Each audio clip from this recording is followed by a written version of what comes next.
Hey, I'm Nimesh Kasan from Janase Chonkotalawa Defense University, Sri Lanka. We don't have developer student clubs within Sri Lanka, but I heard about this from a friend in India, and I shared this news with my colleagues. As I expected, they also wanted to establish a Google Developer Student Club within Sri Lanka and within our university. As Sri Lanka is still a developing country, and as students, we need to be in update with the technology. It is very rare to have such opportunities within Sri Lanka.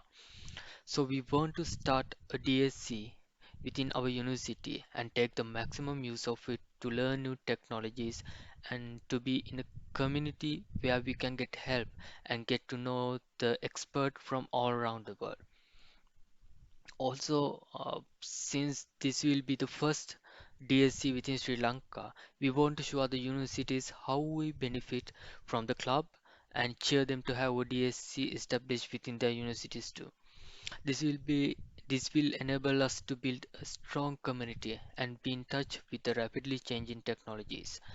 So we are waiting for this opportunity. Thank you.